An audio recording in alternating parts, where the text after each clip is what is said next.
agua. Puede ser por pérdida renal o por pérdida extrarrenal.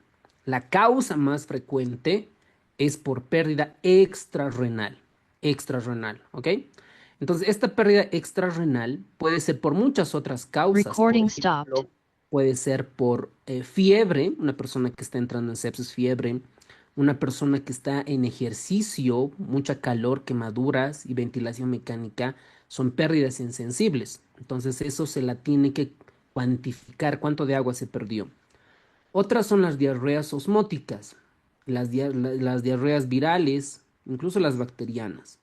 Entonces creo yo, o sea, desde un punto de vista epidemiológico, la causa más frecuente es extrarrenal, ¿ok? Ahora, hay otras causas de pérdida de agua libre, por ejemplo, la diuresis osmótica.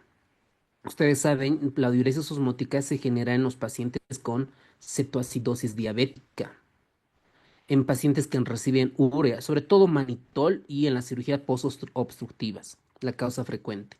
Luego tenemos la diabetes insípida. Recuerden, la diabetes insípida es porque no se genera hormona antidiurética, no se genera. ¿Ok?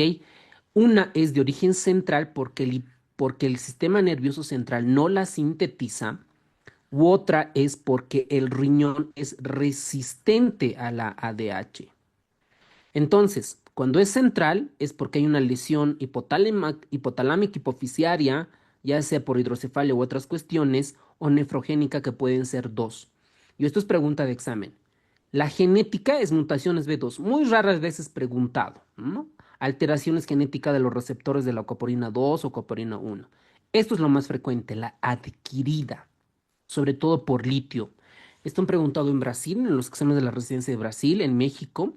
¿Cuál es la causa más frecuente de diabetes insípida adquirida? ¿Qué medicamento? ¿Qué sustancia?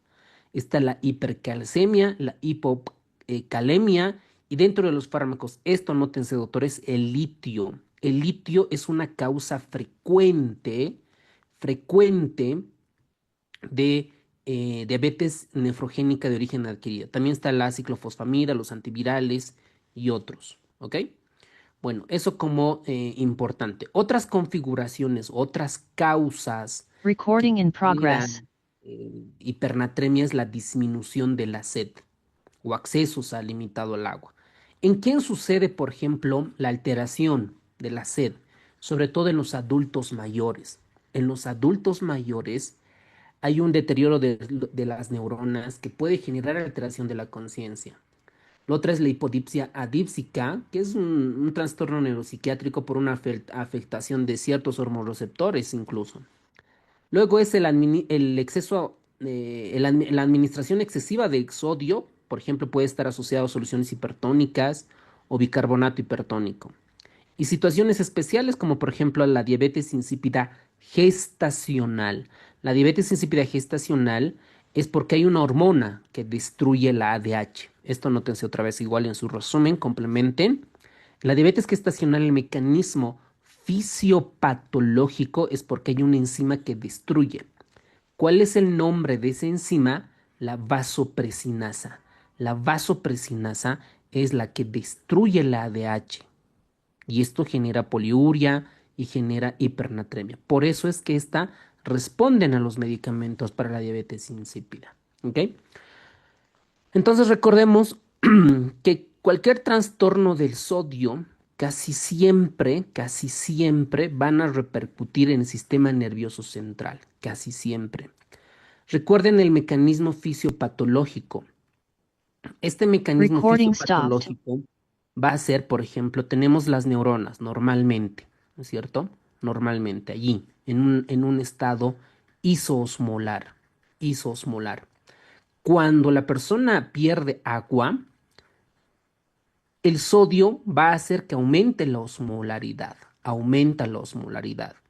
Y al aumentar la osmolaridad, el por ósmosis que ayer vimos, el agua va a pasar del líquido intracelular hacia el espacio extracelular. Entonces, ¿qué va a pasar con la neurona? Se va a deshidratar, se deshidrata al contrario de la hiponatremia que hace edema, ¿no es cierto? En este caso se deshidrata. hay una contracción celular osmótica. Esta deshidratación de la neurona va a llevar a confusión, letargo, irritabilidad y puede llevar a convulsiones y coma. En niños, sobre todo en la parte neuropediátrica, la hipernatremia Doctor, puede no se estar está asociada. grabando. No, ya está grabando. Creo que hay la interferencia del Wi-Fi, creo. Ok. Se corta a cada rato, doctor. ¿Lo concluimos aquí la clase, entonces? No sé. No, no, doctor, está Ah, bien. ok. Escriban, Ah, por ya. favor. Ah, ok, ok, ok. Ahorita a ver, vamos a esperar entonces un ratito para que tenga buena señal. Voy a revisar. Espérame un ratito entonces.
Muy bien. Entonces ya lo he acomodado un poquito el Wi-Fi. Espero que pueda estar mucho mejor.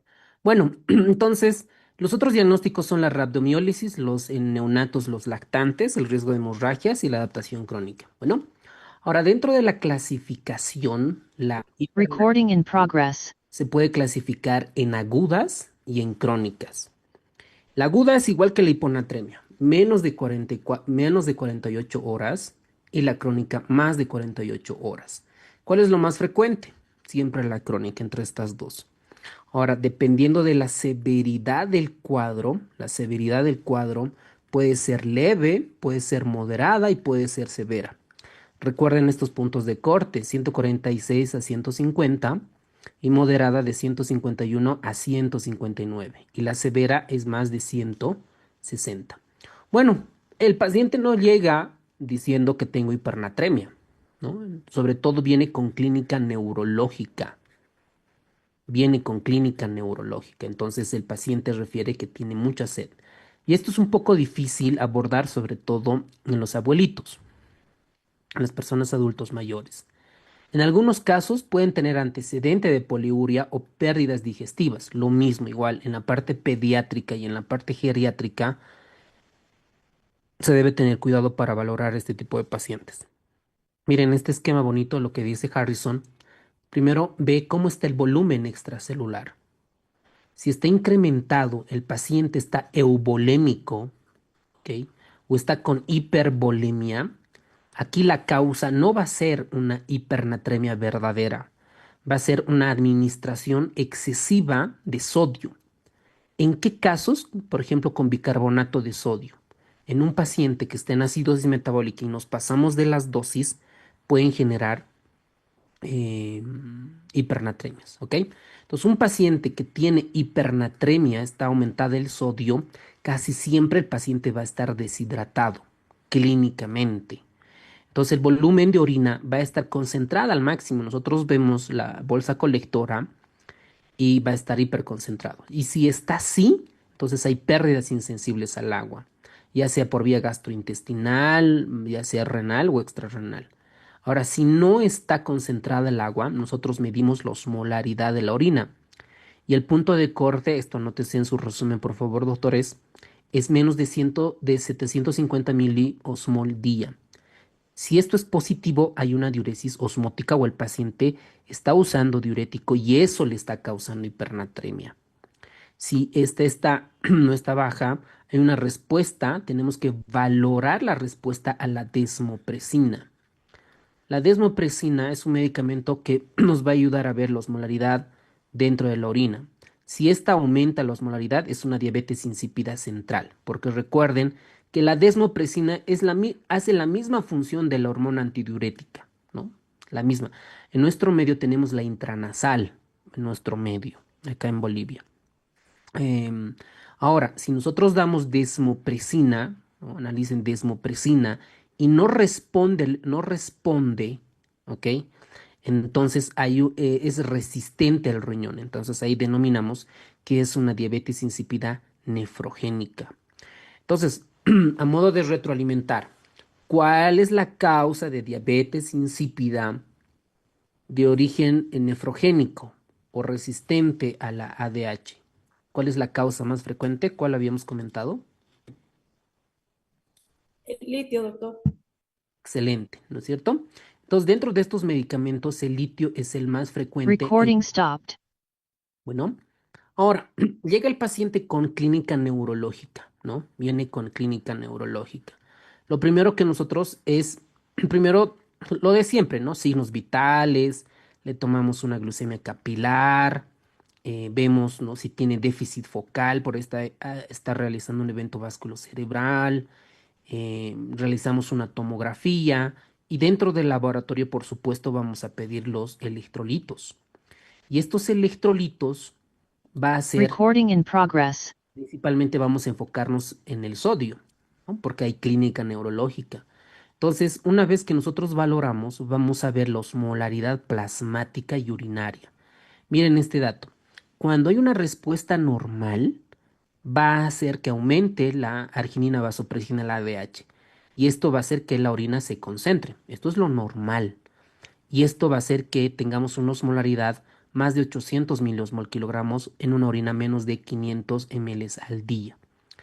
Si ocurre a nivel extrarrenal, ya sea por diarrea u otras cuestiones, puede suceder este mecanismo fisiopatológico. Si la orina está diluida y es hiposmolar, la pérdida es renal. Recuerden, diabetes insípida o la diuresis osmótica. Después nos podemos ayudar de ciertos valores en el sedimento urinario para ver la osmolaridad urinaria y ver si esta es por diuresis osmótica. Ahora, dentro de los diagnósticos diferenciales de esta patología es ver, ¿no? Diferenciar si es una diabetes insípida central o es nefrogénica. Básicamente es ver si responde o no responde a la desmopresina. Básicamente es eso. ¿Ok? Luego tenemos otro péptido que en los últimos años está dentro del algoritmo de diagnóstico de diabetes insípida versus la polidipsia primaria. Eso es la copeptina sérica. Esta copeptina sérica es sintetizada junto a la ADH y esto nos va a ayudar a diferenciar tanto de la diabetes insípida versus la polidipsia primaria. Entonces, cuando no hay, ¿no? Cuando está alterado este valor, nos va a ayudar a diferenciar entre estas dos patologías. ¿Ok? Ya para terminar esta parte de la hipernatremia, básicamente como es pérdida de agua, déficit de agua, nosotros tenemos que calcular cuánto de pérdida de agua tiene, cuánto tiene. Entonces vamos a reponer, ¿no? Vamos a reponer. Ahora, en hipernatremia crónica, cuando es más de 48 horas, la cantidad de sodio que vamos a disminuir es menos de 10 miliequivalentes. Eso es lo que vamos a reducirlo. ¿Ok? Entonces, cuando es una hipernatremia intensa, más de 160 y hay mucha clínica de corrección, esta puede requerir incluso más de 48 horas para llegar a un valor normal. Ahora, cuando la hipernatremia es aguda y tiene menos de 48 horas, la corrección incluso puede ser mucho más rápida. Ahora, para calcular este déficit de agua, normalmente nosotros usamos dos soluciones. Ustedes la conocen, han escuchado o manejan también la solución dextrosa. La solución dextrosa o la solución glucosa viene en diferentes concentraciones, ¿no? El 5%, al 10%, al 50% que se usa para NPT. Yo creo que con estos valores, con esto es suficiente para reponer la cantidad de agua libre por vía oral y por vía intravenosa. Alguien, no me acuerdo en qué posgrado era, alguno de los estudiantes preguntaba si pueden usar glucosalino. Por supuesto, el glucosalino, la solución glucosalina también está como agua libre. Después, agua hervida por vía oral también se puede utilizar. Agua destilada también está dentro para reponer el agua libre. ¿Ok? Ahora, normalmente nosotros reponemos 50 al 50%. Normalmente, 50% por vía oral y 50% por vía intravenosa. De esa manera nosotros reponemos el déficit de agua. Después, por bibliografía, también está descrita la solución salina hipotónica al 25%, al 0,25 o al 0,5%, incluso la solución salina isotónica. ¿Ok? Pero en la práctica diaria, la verdad es que no utilizamos tanto.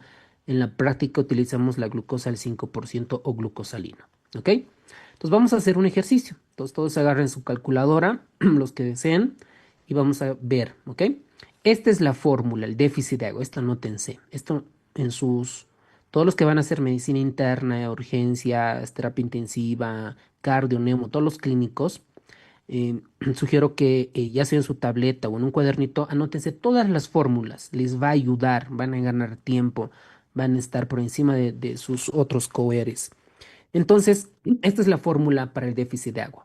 El sodio sérico, ¿ok? ¿Cuánto tiene el paciente? Vamos a imaginar 160 menos 140, que es el valor normal. En este caso va a ser 160 menos 140, va a ser 20, ¿cierto? 20. Esto lo vamos a dividir entre 140 y lo vamos a multiplicar por el agua corporal total. Ayer nosotros ya practicamos el agua corporal total, ¿no es cierto? Tanto en hombres como en mujeres. Una vez que nosotros calculamos, ya tenemos el déficit de agua, podemos nosotros reponer el agua libre, ¿no? 50% por vía oral y 50% por vía intravenosa. Esto en 48 horas. Por ejemplo, digamos que con esta fórmula el déficit de agua nos sale 8 litros. Entonces, hoy, ¿qué día es? Hoy es miércoles, jueves, miércoles, creo, ¿no? Entonces, de estos 8 litros, hoy 4 vamos a reponer.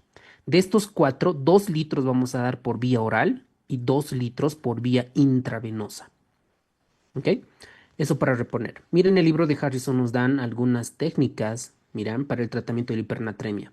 Lo primero dicen que es corregir el déficit de agua. Totalmente de acuerdo. El déficit de agua, ¿cómo se calcula? En base a esta fórmula. Esta es la fórmula clave. También en las aplicaciones, igual como hay una aplicación que es la que yo manejo, QX Calculate, ¿no? Calculate. Esta aplicación es buenísima, o el MD Calc también. Estas tienen todas las fórmulas de desequilibrio del electrolítico para reponer para hiponatremia, hipernatremia, trastornos del potasio, ácido base, ventilación mecánica, medicamentos, muchas otras cuestiones, incluso están subdivididas por subespecialidades, cardio, neumo, nefro, inmuno, etc. Entonces, miren, aquí está la fórmula casi similar. Este TBW es el agua corporal total que ayer vimos, ¿no? En varones es 0,6 por kilogramo de peso y en mujeres 0,5. Hay una diferencia que Harrison no la menciona, es en los ancianos. En los ancianos nosotros calculamos como 0,45, es decir, 0,45 por peso, ¿ok? Esto sería nuestra agua corporal total. Recuerden que los ancianos, bueno, las personas, los adultos mayores, tienen menos cantidad de agua. Esto, algún tip, ¿no? Cuando quieran reponer. Entonces, esta administración, miren, dice que se administra, se repone el déficit de agua, la cantidad de agua que le falta entre las 48 y 72 horas. 48 horas es suficiente. No debemos pasarnos el nivel, ¿no? Más de 10.000 equivalentes. Es decir, si está en 160, al día siguiente podría estar 151, 152 y así sucesivamente. Después tenemos las pérdidas hídricas constantes. Hay varias fórmulas, sobre todo en nefrología, que donde más nos ayuda para ver el volumen, ¿no? Para ultrafiltrar. Hay muchos volúmenes y las más importantes de todas estas es el déficit de agua. Después, para las pérdidas insensibles, esta fórmula, bueno, este parámetro pueden recordar, ¿no? Que es 10 ml kilogramo al día como tal, ¿ok?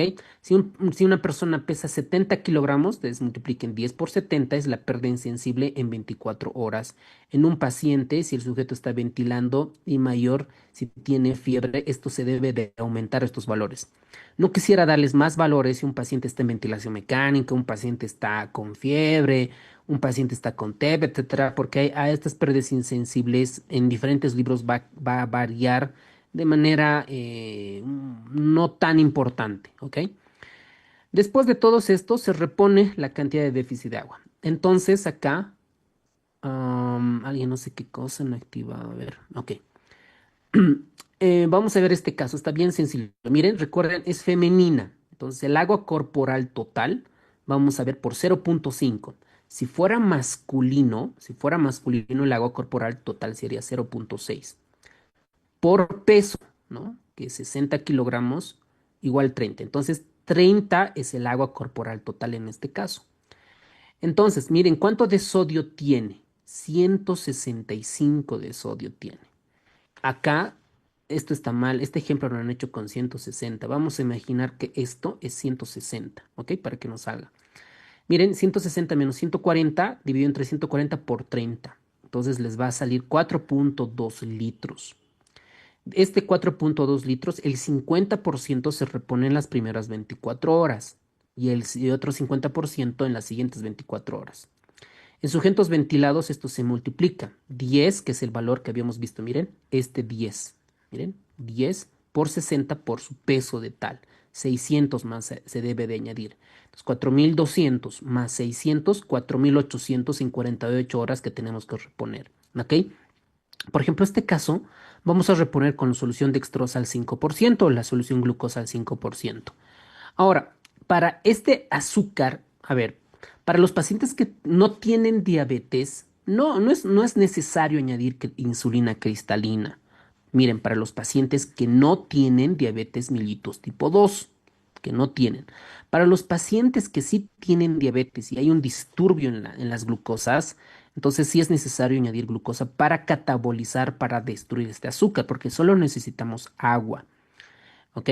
Porque ustedes tienen que recordar, una unidad de insulina cristalina, la intravenosa, cataboliza 4 gramos de azúcar. Entonces, en base a esto se tiene que calcular. Bueno, entonces, ¿cuánto tenemos que reponer? 2.4. 2.4 tenemos que reponer. De estos, miren, una forma de este 2.4, por ejemplo, yo le hubiera hecho así más o menos, ¿no? En la indicación 1200 de agua destilada o agua hervida, destilada, por sonda nasogástrica o, ¿no? o por vía oral, dividida, lo puedo poner aquí, en 6 tomas, ¿no? Por vía oral si el paciente tolera, 50%. Y el resto, 1200 podemos indicar solución dextrosa al 5%, 1200 cc's IV para 24 horas. Listo.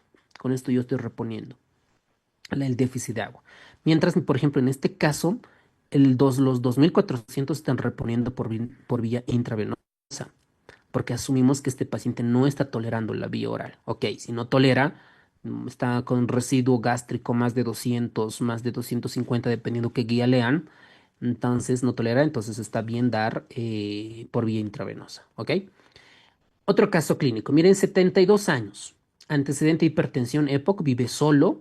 El motivo de consulta es somnolencia progresiva y debilidad. Miren, otra manifestación del sistema nervioso central, ¿no?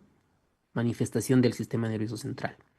Dentro de sus antecedentes tiene un cuadro febril de tos seca hace 3 días, dice. Inapetencia, escaso consumo de agua y no ha recibido sueros por vía intravenosa. A la exploración está ligeramente hipotenso, taquicárdico, hay fiebre, las mucosas están secas. Claramente, con esta clínica el paciente está deshidratado, hay una pérdida de agua. Miren, el Glasgow está 13, hay un compromiso del sistema nervioso central. ¿Qué vamos a hacer? Signos vitales, canalizamos una vía intravenosa, derecho o izquierdo, y vamos a comenzar a reponer dependiendo de los electrolitos, ¿no? Un Ringen lactato, Ringen normal, hasta que salgan los electrolitos, ¿ok? Y miren lo que llama la atención, ¿no? Tiene un sodio de 161. Es una hipernatremia ¿Qué, doctores? ¿Leve, moderada o grave? ¿Qué tipo de hipernatremia es? Severa. Muy grave. Grave, ¿no ven? Grave. Exacto, es una hipernatremia grave, más de Ya. 100 es grave. Excelente, doctores. Entonces nosotros sacamos la osmolaridad y miren, está 330 miliosmoles.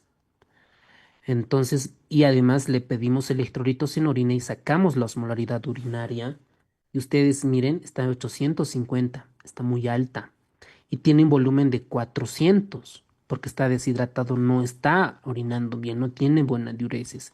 Entonces, con toda la clínica y esto, clásicamente nosotros decimos que el paciente tiene un déficit de agua. Déficit de agua. Y nosotros tenemos que calcular el déficit de agua, ¿ok? Entonces les voy a dar un minutito para que calculen a este paciente cuánto de déficit de agua tiene y cuánto vamos a reponer en las primeras 24 horas. Ahí tienen la fórmula, igual está en el libro de Harrison. Esta es la fórmula, ¿ok? Sodio sérico, menos 140, ¿ok? Por agua corporal total, ¿ok? Dividido entre 140. El agua corporal total, aquí pueden tomar dos ejemplos. Como es varón, pueden calcular con 0,6 y en este caso que es adulto mayor con 0,45. Entonces, pueden hacer con 0,6 o 0,45. Lo ideal es hacer con 0,45 porque es un adulto mayor, ¿ok? Entonces los espero. En un minutito pueden escribir en el chat y ya ven cuánto les sale.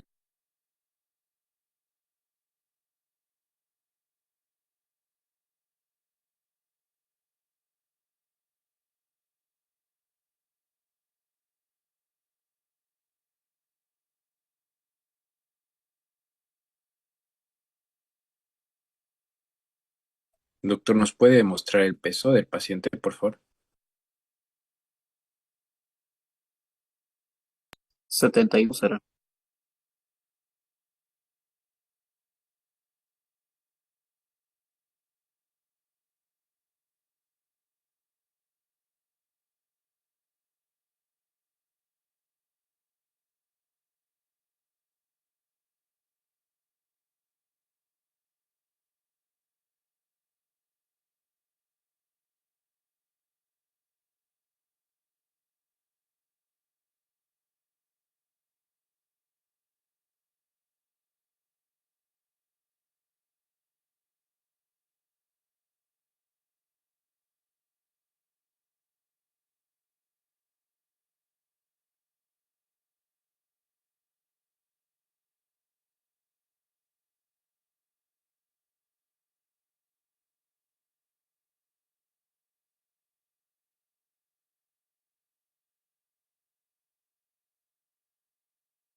Muy bien, a ver, veamos.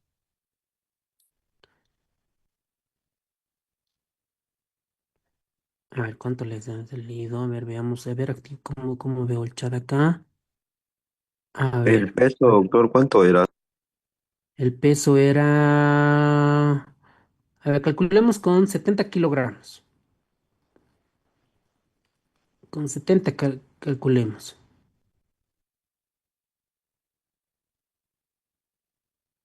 A ver, dice RIDE 4,8. A ver, vamos a ver.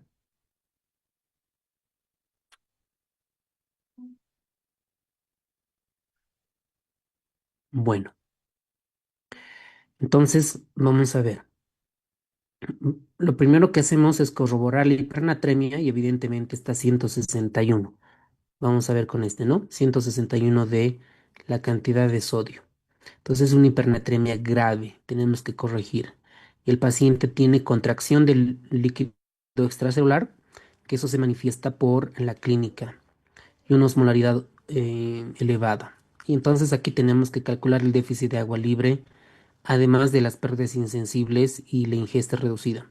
Pero nuestro ejercicio era simplemente calcular el déficit de agua de libre. Entonces tenemos la fórmula. Primero es ver la causa. ¿Por qué tiene fiebre el paciente? ¿Por qué tiene tos? Puede ser una exacerbación de EPOC o algo así, ¿verdad? Entonces calculamos.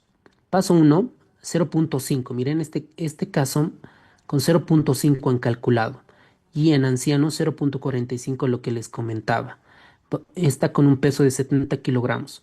0.45 por 70, el agua corporal total es 31.5 litros. ¿Hasta ahí todo bien?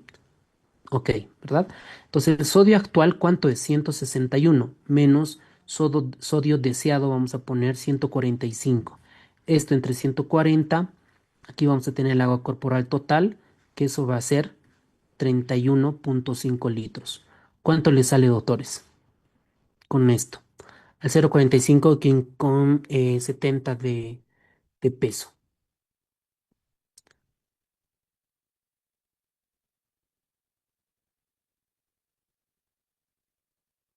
A ver, voy a sujetar mi calculadora. Tum, tum, tum, tum. 161.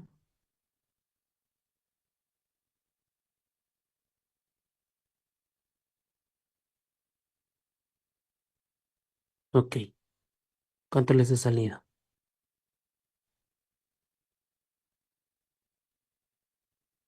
3.6 me ha salido a ustedes. A ver, miren, 161 menos 145, 16, dividido entre 140, sale 0.11 por 31.5, 3.6, ¿no? Entonces, en este caso, el resultado sale 3.6 en litros. De estos 3.6 litros de agua libre, le vamos a reponer dividido entre 2. A ver, vamos a ver dividido entre 2. Hoy, en estas primeras 24 horas, 1.8 litros. Entonces, nuestra indicación va a ir de la siguiente manera. Solución dextrosa al 5%, ¿ok?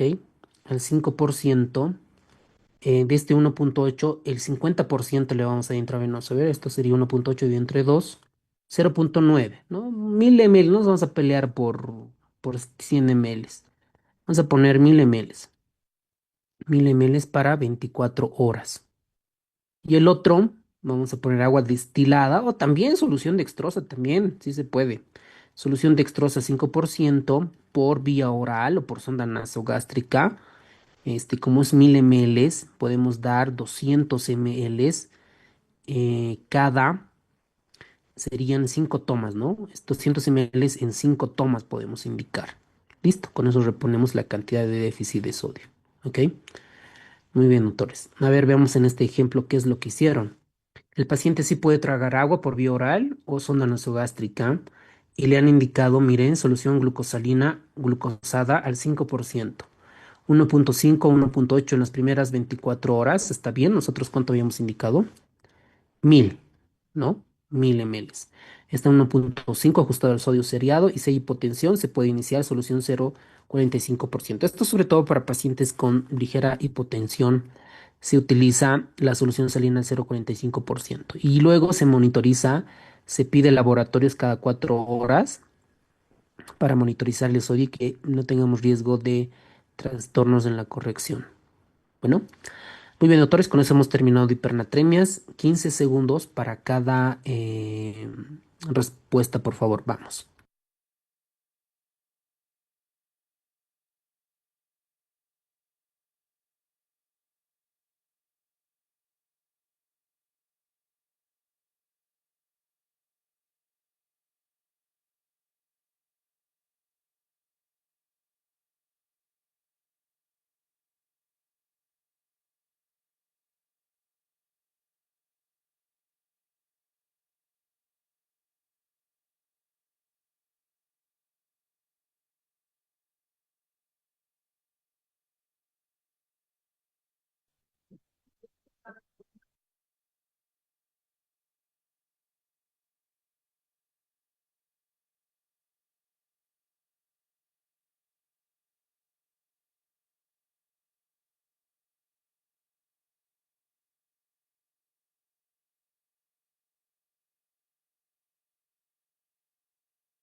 Muy bien, vamos a continuar con los trastornos del potasio. Con eso terminamos la clase, ¿vale? ¿Qué tenemos que recordar del trastorno del potasio? Recuerden que el potasio es el electrolito más importante a nivel intracelular, de líquido intracelular. Es el electrolito más importante. Cuando el potasio ya sea aumenta o disminuye, casi siempre va a repercutir en el corazón y en el músculo estriado. Ahí repercute. ¿Qué pasa? ¿Qué le pasa al corazón? Puede generar taquiarritmias, ¿ok? Por ejemplo, fibrilación auricular, flutter auricular, taquicardia auricular multifocal, cualquier arritmia supraventricular.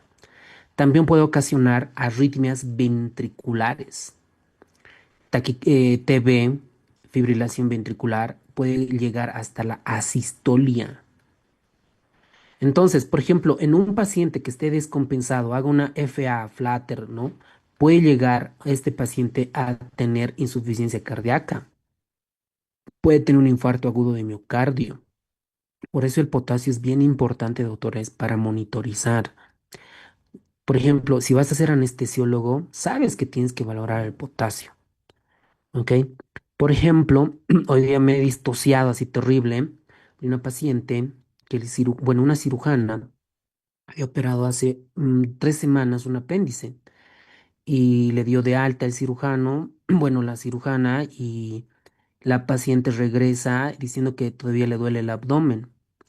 Entonces le duele el abdomen, más bien regresa, porque si no hubiera regresado, hubiera muerto en su casa la señora. Regresa la señora, obviamente sabe hipotensa, lactato de 4, etcétera, pues tuvimos que pasarle a la unidad, a la terapia intensiva, y de repente la señora tenía un potasio de 2,8, ¿no? Entonces se le llama al cirujano de guardia y dice, este paciente está con peritonitis, va a morir si no lo operan. Ok, lo vamos a programar al quirófano esta mañana como a las 7 más o menos era, ¿no? A las 10 ya estaban entrando al quirófano. Obviamente el anestesiólogo llega, lo valora y tiene que ver el nivel de potasio si realmente se ha corregido, ¿ok? Pero por ejemplo, hay casos que cuando el anestesiólogo no quiere entrar, ¿no? Dice, no, es que 2,8, que está con coagulopatía, etcétera. Pero entonces repone de inmediato, es rápido esto, ¿ok?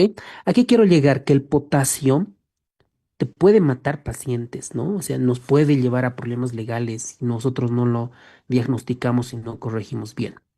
Entonces, el 98% de este potasio va a ser intracelular. Miren, 98%. El valor normal es esto, ¿no? 3,5 a 5. Estos potasios pueden moverse. Voy a cambiar de color acá. El potasio puede salir o puede entrar dentro de la célula por varias cuestiones, varias hormonas que van a intervenir en este proceso. Entonces, dentro de estas hormonas, las más importantes, por Recording ejemplo, stopped. la insulina. Cuando nosotros administramos insulina, va a hacer que el potasio ingrese este mecanismo. ¿Cuál es el mecanismo fisiopatológico? Porque va a estimular la adenosina trifosfatasa. Al estimular va a entrar el potasio. Ojo, por ejemplo, ya vamos a ver en hipercalemia. Esto no es la solución, ¿no? Nada más esto es un shift, una entrada. Otra que mueve potasio dentro de la célula, o sea, hace que ingrese a la célula, son los receptores beta 2 adrenérgicos.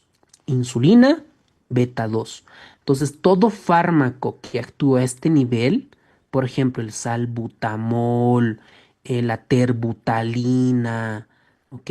El salmeterol, todos esos broncodilatadores estimulan estos receptores y hacen que ingrese el potasio.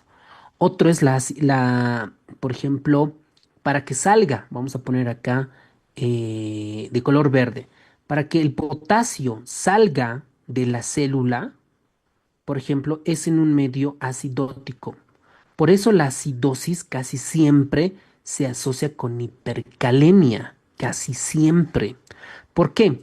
Como hay mucha acidosis, cuando hay mucha acidosis fuera de la célula, una acidosis metabólica, esta acidosis hace que ingrese a cambio de qué? De que el potasio salga. Por eso la acidosis casi siempre se acompaña de hipercalemia, doctores. Y la hipercalemia mata pacientes. Y otra es la hiperosmolaridad, la hiperglucemia, el manitol, hace que igual que salgan potasio y el daño celular. Cuando en las minas, por ejemplo, en Oruro, Potosí o en La Paz, han escuchado en las noticias que mueren mineros aplastados y esos generan rhabdomiólisis. Entonces, cuando estas células mueren, están aplastadas, libera potasio y esto genera hipercalemia. Lo mismo en síndromes paraneoplásicos. Cuando hay mucho tumor, muchas células neoplásicas y hacen lisis tumoral, se libera el potasio y genera hipercalemia. Un paciente igual que tiene hemólisis, anemias hemolíticas en lupus, anemias hemolíticas por fármacos y otros, revientan los glóbulos rojos y generan igual hipercalemia. Entonces, por eso es importante ver el mecanismo. ¿Por qué Recording in sucede la progress. hipercalemia? ¿Ok? Entonces, ¿quién regula el potasio? ¿Quién regula el potasio? Principalmente el riñón. El riñón. La causa más frecuente que nosotros vemos en cuidados intensivos, en terapia intensiva, ¿por qué hay hipercalemia? La causa más frecuente es porque el riñón se está lastimando. Se está lastimando. Tenemos otro caso, otra unidad, otro paciente con hemorragia digestiva que en la parte privada no les dieron la gana de llamar al gastroenterólogo a hacer la endoscopía y el paciente por úlceras gástricas y duodenales estaba muriendo. Pero el choque era tan grave, el proceso del choque hemorrágico, que las células han entrado en hipoxia citopática, que por más que le des oxígeno, por más que le des sangre, le des nora, le des adrenalina, le des vasopresina, dobutamilrinona, no va a recuperar la célula porque ya está en hipoxia citopática, porque ya se ha dañado las mitocondrias. Entonces, el de ese paciente de esta mañana, el potasio estaba en 7.1. Yo sabía que ese paciente iba a fallecer, iba a fallecer. Y cuando le dices al hijo, ¿qué te han dicho ayer? ¿Qué te han dicho los médicos? No, no me han dicho nada, que solo ha tenido un leve sangrado. Pero no se imaginan que con este valor uno puede ya predecir que el paciente va a fallecer, ¿no es cierto? Va a fallecer. Alguien tiene su micrófono por allí, como un niño de kinder o niña de kinder, ¿quién será? A ver.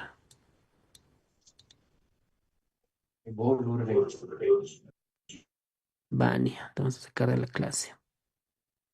Mejor mira nomás la tele. Ya. Ok, ¿qué les decía, no? El potasio es el que se encarga de regular. Entonces, este potasio, normalmente el riñón es la que controla, ya sea secretando o absorbiendo potasio. A ver dónde está. Quiero cambiar de color. Ah, ok, a ver qué estoy haciendo. Aquí está. Miren, tenemos la nefrona, ¿no ve? Esta nefrona puede secretar potasio o puede absorber potasio, dependiendo qué es lo que necesita el cuerpo. Entonces, en el túbulo contorneado proximal, digo distal, sobre todo en la parte de las células principales, hay otra vez. eh,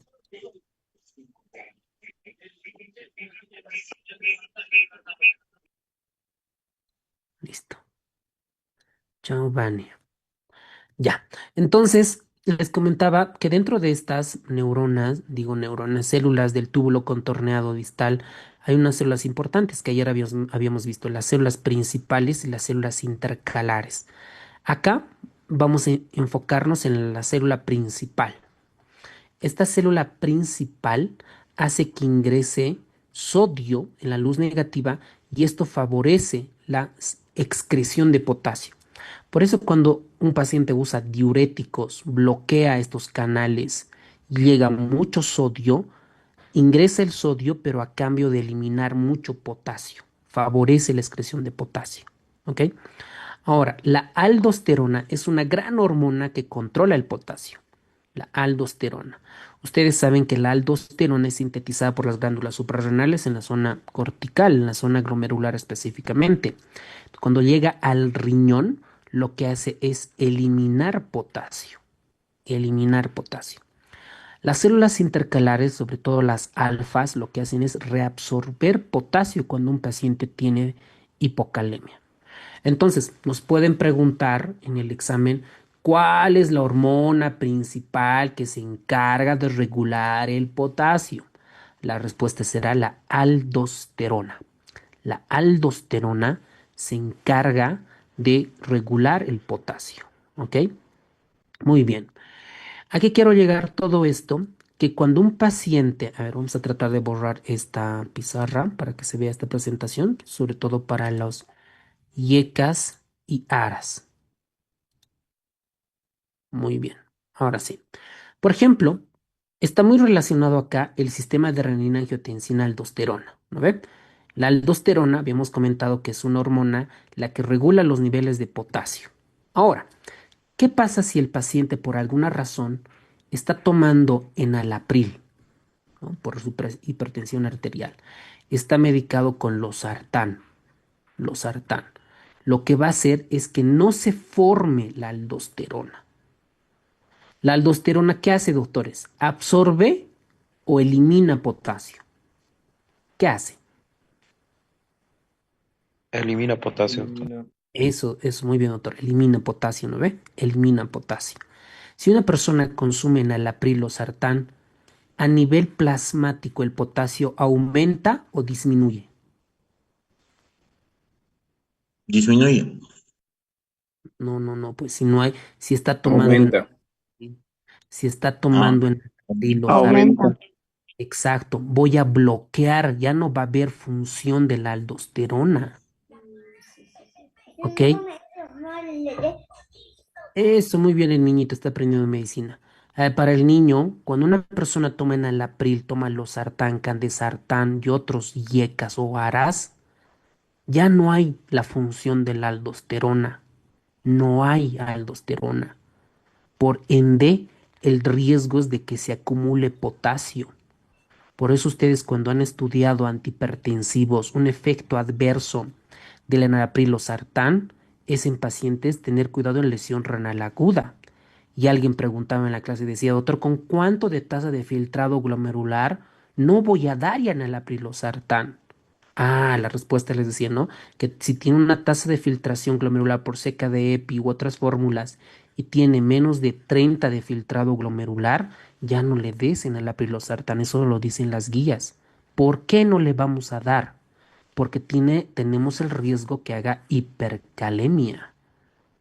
Y la hipercalemia nos va a tronar. Miren, ¿qué dicen, no? Yeca o ara, heparina o espironolactona, tiene tendencia a la hipercalemia. Pero más que leer, tenemos que razonar el por qué. Porque no hay aldosterona. Bueno, muy bien. Ahora, ¿qué pasa si a la nefrona distal, al túbulo contorneado distal, no llega buena cantidad de sodio? Si no le llega buena cantidad de sodio, el paciente tiene tendencia a la hipercalemia. En los pacientes con hiponatremia, por ejemplo. Si le llega mucho sodio al túbulo contorneado distal, hay tendencia a la hipocalemia. ¿Vale? Los diuréticos ahorradores de potasio igual hay tendencia a la hipercalemia. Los que van a inhibir el sistema renina-angiotensina aldosterona, tendencia a la hipercalemia. Y pues, ¿no?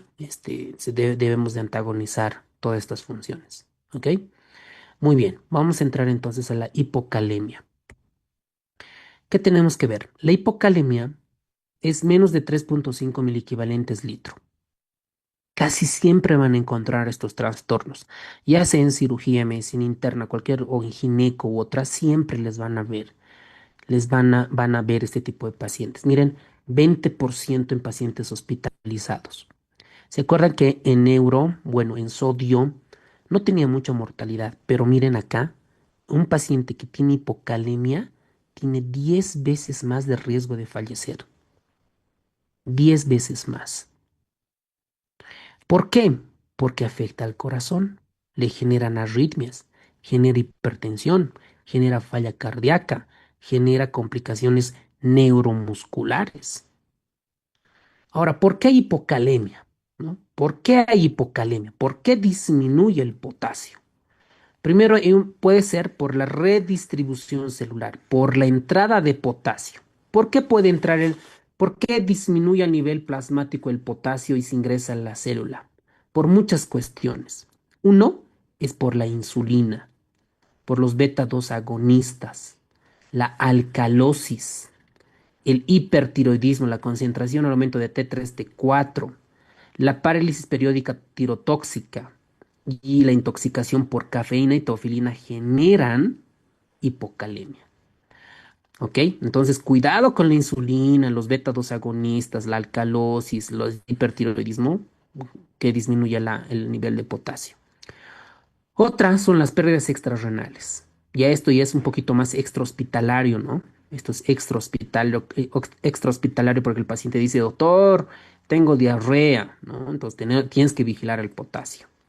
El paciente está usando abuso de laxantes porque quiere bajar de peso, está tomando diuréticos, mates, tendencia a la hipocalemia. Un paciente que, no sé, va de fiesta y toma mucha bebida alcohólica, ¿no? Ese paciente tiene lo que llaman, ¿no?, el famoso TISTAPI. ¿Por qué se da? Por un trastorno hidroelectrolítico, por hipocalemia, hiponatremia y otras cuestiones. Un paciente que tuvo intoxicación alimentaria, vomitado mucho, también tiene tendencia a la hipocalemia. Entonces, digamos, un poco para llamarle la atención, una persona que ha tenido mucha diuresis porque ha bebido mucho alcohol, ¿no? Cerveza, tragos, ron, lo que ustedes quieran, ¿no?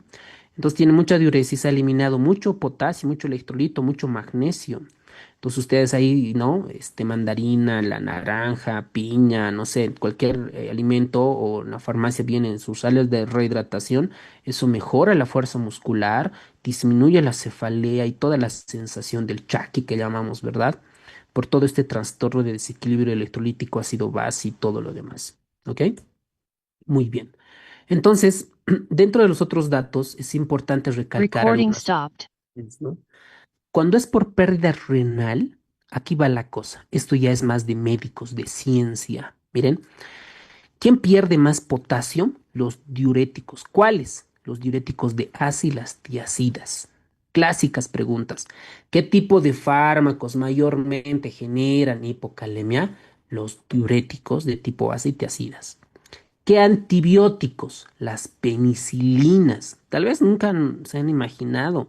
Las penicilinas a dosis altas generan pérdida de potasio. Lo mismo los aminoglucósidos, la anfotericina, el cisplatino y otros.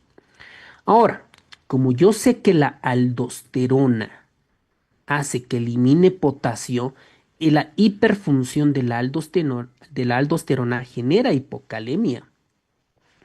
Por eso el hiperaldosteronismo primario. La estenosis de la arteria renal, porque indirectamente va a hacer que se genere más aldosterona, o el síndrome de exceso aparente de mineralocorticoides, o el Cushing o el ACT ectópico, van a generar indirectamente hiperaldosteronismo. Por ende, van a generar hipocalemia. ¿Ok? Ahora, esto les encanta preguntar en los exámenes de la residencia fuera de Bolivia, fuera. Los famosos, el síndrome de Barter, Gitelman y el síndrome de Liddle. Les encanta preguntar, ¿no? Probablemente esto los nefrólogos especializados en tubulopatías vean este tipo de pacientes, ¿no? Pero en la parte frecuencia acá es muy poco. ¿De qué se trata el síndrome de Barter? El síndrome de Barter tiene el paciente hipocalemia. La hipocalemia casi siempre se asocia a alcalosis y el paciente tiene poliuria. ¿Por qué? Porque hay un defecto en el asa de Henle. Barter, asa de Henle. En el síndrome de Gitelman también tiene hipocalemia, también tiene alcalosis, pero se añade hipomagnesemia, doctores, e hipocalciuria, el Gitelman, porque ahí hay una alteración en el túbulo contorneado distal. El síndrome de Liddle, el receptor es hiperfuncionante. El paciente tiene hipocalemia, tiene hipertensión arterial sistémica. Con estos dos datos ya tienes que pensar en un síndrome de Liddle. ¿Ok? Entonces, cuando hacemos la relación entre renina y aldosterona, esta está baja en síndrome de Liddle. Esto, póngale una estrellita, anoten su resumen importante, porque les encanta preguntar. ¿Ok? Estas canalopatías de... Ahora, por Doctor, ejemplo, disculpe, ay, creo que otra se vez. cortó la grabación. Ya.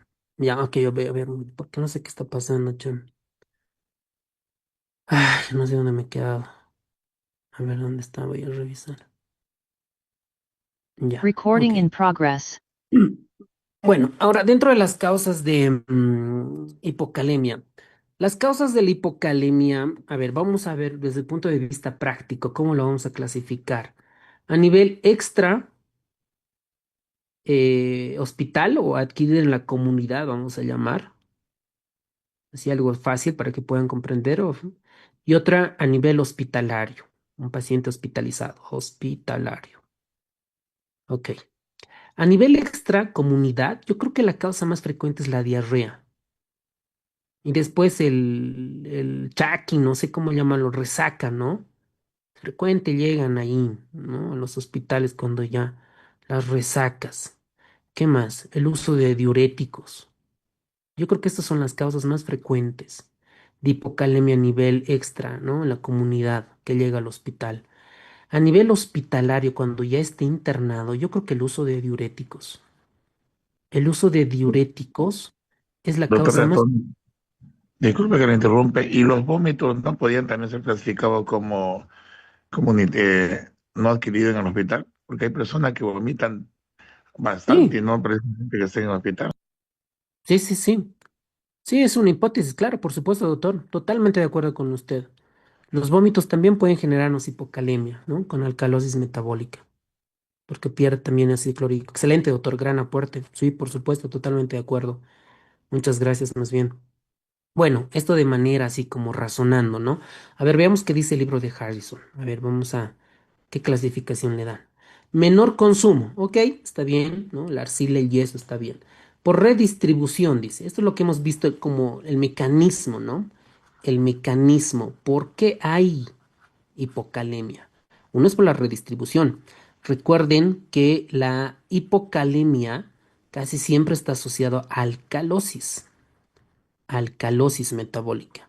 Miren, habla acá de insulina, beta 2, estimulación de beta 2, antagonistas alfa adrenérgicos, parálisis periódica tirotóxica, estimulación de adenosin trifosfatasa, teofilina y cafeína, ¿no? Está lo mismo, ¿no? El metabolismo de hipocalemia. Luego también, miren, esto ya no es tan frecuente, pero miren lo que dice el libro de Harrison. Administración de vitamina B12. Nosotros en los hospitales administramos, ustedes también, ¿no? Complejo B, por ejemplo, ¿no? El complejo B es una causa frecuente de hipocalemia. La NPT, otras causas, hipotermia, parálisis periódica hipopotasémica familiar, toxicidad por bario, pérdidas extrarrenales y otros. Me parece excelente todo este resumen que hace el libro de Harrison. ¿Ok? La redistribución ya habíamos comentado, ¿no? Dos principalmente, insulina y estimulación beta 2 adrenérgica. Y ustedes aquí pueden todavía ampliar más. ¿Por qué hay insulina? Porque tiene insulinoma, ¿no? Porque la administración de NPH, cristalina, glargina y otras está de manera incorrecta, ¿no? Pueden ampliar todos los acá, ¿ok? Ahora, veamos. El paciente no llega porque dice tengo hipocalemia, ¿no? El paciente llega porque tiene alguna arritmia o porque tiene insuficiencia cardíaca o porque está con debilidad muscular. Primer dato, cuando van a rotar ustedes cardio en el hospital, lo primero que les van a decir que a un paciente cardíaco, el nivel de potasio casi siempre tiene que estar en el límite superior, casi siempre. Un potasio bajo es riesgo de que el paciente se muera, porque un paciente cardíaco se puede morir yendo al baño, yendo a ducharse se puede morir. Entonces, el nivel de potasio es bien controlado en los pacientes con cardíacos. Si tienes un familiar que tiene presión alta, que tiene diabetes, que tiene, peor aún, cardiopatía isquémica, insuficiencia cardíaca, controlar el potasio es clave, le puede salvar la vida. Entonces, la disminución del potasio predispone a arritmias. ¿Qué tipo de arritmias? Cualquier tipo de arritmia. Ahora, si tal vez me podrían preguntar, pero doctor, ¿cuál es la arritmia más frecuente que produce? ¿No? Yo me atrevería a decir fibrilación auricular, ¿no? Me atrevería a decir. Y también aumenta obviamente el fenómeno de toxicidad por la dioxina, el paciente tiene debilidad, ¿no? Y esto es frecuente en cirugía, ¿no? Digamos, entra un apéndice, una colecistitis, colangitis, ¿no? O un vólvulo, etcétera, entra el paciente y de repente no tolera la vía oral, ¿no? Dice, ¿por qué este paciente no tolera? Está con residuo gástrico de 300, 400 y de repente ves los electrolitos y está bajo el potasio. Entonces repones el potasio y es lo primero que aprenden los cirujanos, controlar el nivel de potasio para evitar el hilio paralítico. Necesita el cirujano que el intestino esté pro, ¿no ve? Que tenga su motilidad, sonido, ruido intestinal, ¿ok? Entonces, llega un paciente con hipocalemia, llega el paciente, lo primero que tenemos que hacer es hacerle un electrocardiograma. ¿Para qué? Para que este nivel de potasio, si hay repercusión a nivel cardíaco, necesitamos saber si existe repercusión. Entonces, lo primero que tienes que recordar para el examen, esto ya ha entrado en el examen esto. La onda T plana, recuerden, esta es la onda P, la onda QRS y la onda T es planita. Hay depresión, voy a exagerar acá, depresión del segmento ST.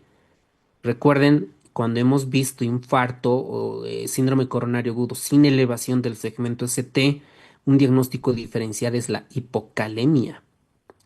Y otro es la prolongación QT, esto, ¿no? La prolongación QT. Cuando está prolongado, predispone a la arritmia. ¿A qué arritmia era, doctores? El síndrome de QT largo, ¿a qué arritmia predispone?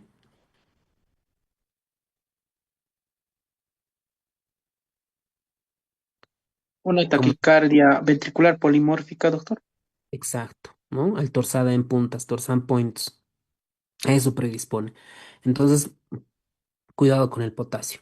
Aquí tenemos una clasificación, 3, ¿no? Leve, 3.5 a 3, menos de 3 a 2.5 moderada y menos de 2.5 hipocalemia severa. ¿Qué hacemos entonces? Nosotros, un paciente llega con niveles bajos de potasio y le decimos, ¿no? En las jovencitas pasa esto. En vida real, las jovencitas que quieren bajar de peso, algunos, no sé si naturistas, medicina tradicional, no sé, les dan cualquier tipo de hierbas, no sé, les dan, no sé exactamente qué les dan, pero el punto es que les hacen orinar mucho. Tienen muchas diuresis y laxantes.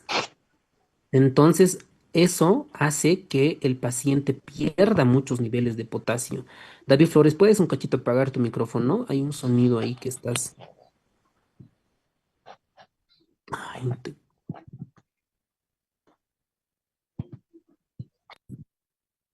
Ya. Entonces, eso es el antecedente, ¿ok? Luego en laboratorio pedimos los electrolitos y magnesio. En la orina vamos a solicitar electrolitos en orina. Cuando el potasio en orina de 24 horas está menos de 15 miliequivalentes, sabemos que la pérdida es extrarrenal.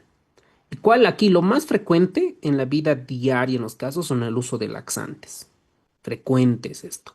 Cuando la relación entre potasio y creatinina es más de 13, eso es por pérdida renal. Y hay otro valor importante que es la concentración transtubular de potasio o el gradiente transtubular de potasio. Cuando este gradiente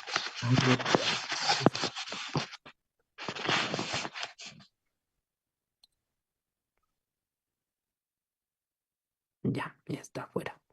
Entonces, cuando este gradiente transtubular de potasio está menos de 3 en un contexto de hipocalemia, sabemos que hay buena respuesta renal, porque está tratando de regular, de captar todo el potasio que le falta. Y si nosotros queremos hacer diagnósticos diferenciales, pues si es por vómitos o es uso de diuréticos, es medir el cloro urinario. Si este cloro está a menos de 10, vamos a sospechar que es por vómitos. Si este cloro urinario es alto, es por abuso de diuréticos o alguna canalopatías que habíamos comentado, ya sea Gitelman o Barter. ¿Ok?